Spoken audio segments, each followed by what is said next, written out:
Cavite upang ihatid ang mga food pack na para sa ating mga kababayan na naninirahan sa tabing Aplaya. Inabot ng baha nung kasagsagan ng bagyo.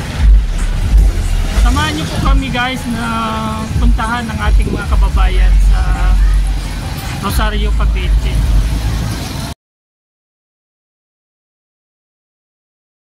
Yan guys, andito pa ako ngayon sa tabing Aplaya.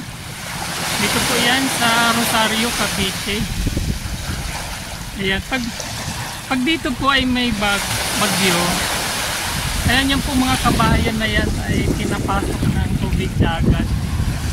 So, at wala din po ditong sibol na nakaharang sa dagat. Kaya yung po mga bahay na to, yan tulad po nito, napasok po dyan ang ano ng dagat at nagkakataon pa na high tide.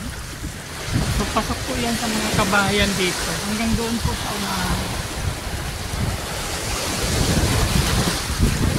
Yan po ang tahanan ng ating charity beneficiary na nabigyan po ng grocery ngayon. So tagpi po ang kanilang dingding. Ayan.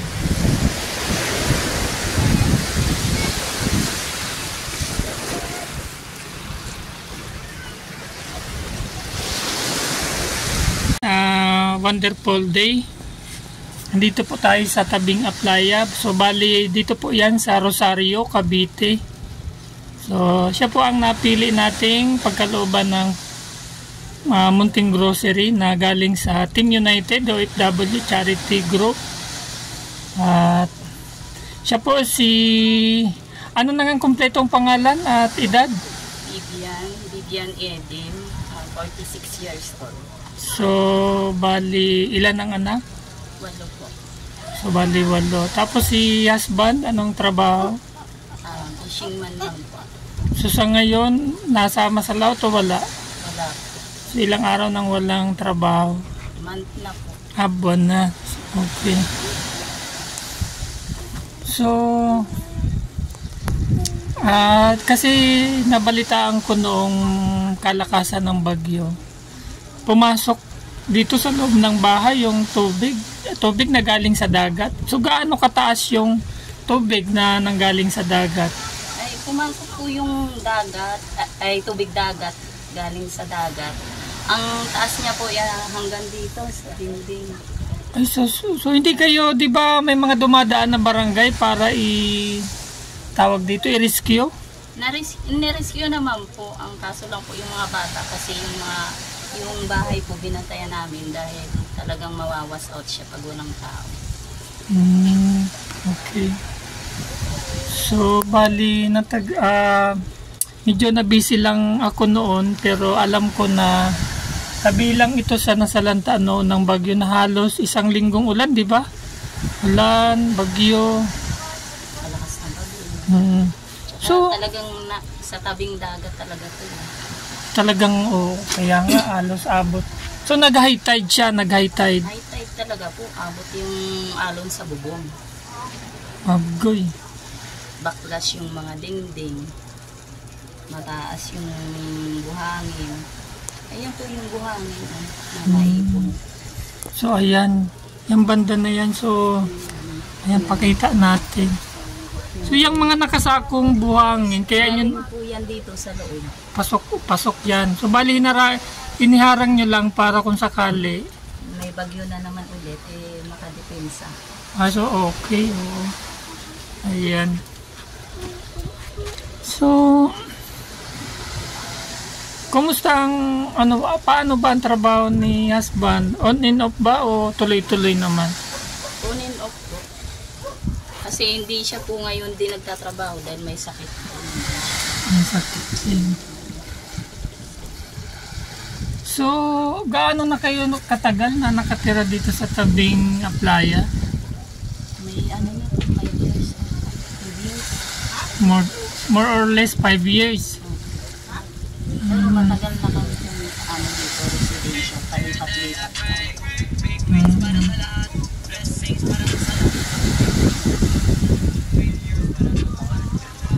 So pag ganitong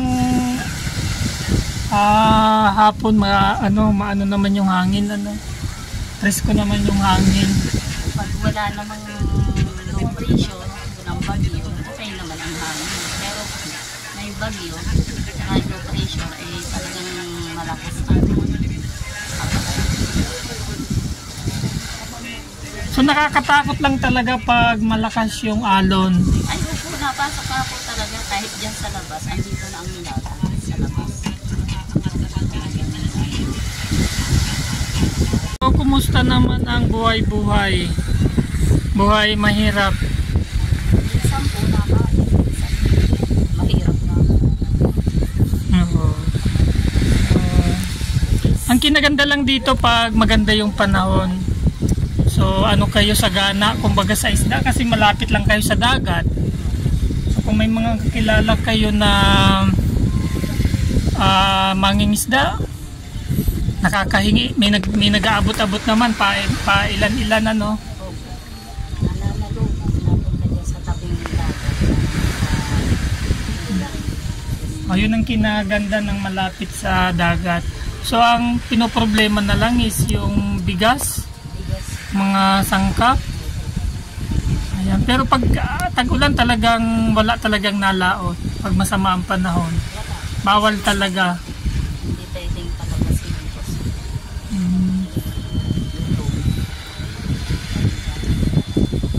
So kayo ano lang talaga sa bahay, plain na housewife lang.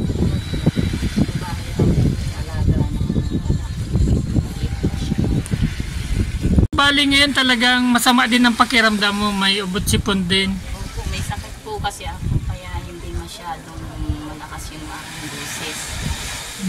Galing pa lang po ako sa sakit, hindi pa gumagal. So uso naman kahit saan ngayon yung talaga ang nakisabay pa talaga sa uso. So ako nga, so last week ayan may ubot sipon, trangkaso. Pero ayan, nagiinom ng gamot para gumaling. So, ano talaga, saan talaga saang probinsya talaga kayo? Bago kayo dito nakarating ng Rosario, saan probinsya kayo galing? Bicol po kami, yung husband ko po ay Ilonggo. Ang napangasawa. Opo. So, ano-ano na ang pinagtagpo ng tadhana, malayo man daw, basta yun ang kasukat. Pinagtagpo at itinadhana. So, kumusta naman yung ilaw, tubig dito? Paano ang pagbibili nyo ng tubig at paano yung sa ilaw? Sariling kontador ba o nakikabit lang? Nakikikabit lang po kami. Sa tubig naman po, may umiikot na hose. Nabili ng 20 pesos. Santag na yun. Timba, banyera. So bali, ano siya? So sa isang araw, nakakamagkano kayo sa bayad sa pagpaigib ng tubig? 25. 25. So sa 10 araw, 250. Sa 20 days, 500. So sa isang buwan, 750. So pumapalo pala isang buwan, kulang-kulang 1,000 ano. Kasi pag naglalaba, syempre maraming tubig ang kailangan. Pag yung wala, hindi naman, tama. So bali ito, hindi na kayo naupa. Hindi po, ano po ito, pinagawa po namin. At yun lang pong bahay ang sa amin, yung lupa po ay hindi sa amin. Okay. So, ano-ano talagang dikit-dikit yung mga bahay, tsaka yung kalsada. Ano lang, buhangin, hindi pa siya simentado. Kumusta naman ang pamamalakad dito ng inyong mayor, yung nakakasakop dito? Ay, okay po ang mayor namin dito. Talagang mahal na mahal ng mayor ang tao dito. Papunta siya sa bangkay si Papa. Papunta si Papa sa bangka. Yung amin naman pong punong barangay captain, okay naman po. Talagang the best. So ilang taon na yan bunso? Yan, anak niyong bunso. Magpa-5 po siya sa December. 5 years na. Okay.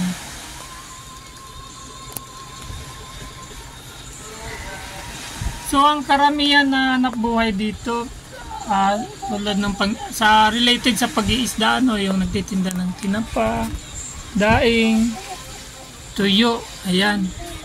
Ayan, dito po nanggagaling ang tinapang salinas at daing na bangus. Talagang fresh. Talagang ano, mahirap talaga yung walang natapos na kurso ba. So, okay lang sana mag-budget kung merong ba-budgetin na pera. Pero pag ganito talagang Ang hirap mag-budget. Oh. Pag wala. Pero pag ganito talagang pag ganitong sabi mo nga halos isang buwan nang walang trabaho. Tapos minsan nagkakatrabaho, minsan hindi. Tapos may sakit pa, wala ka pang panggamot. Kaya nang Sunod-sunod may sakit. tayong Asawa, anak, ako. Walang pambiling lang. so dumadating kayo sa punto na minsan natutulog na lang pag walang walang makain. Kumbaga. Dating talaga po yun sa mahirap. Natutulog na lang na walang pagkain. Umiiyak na ng bata.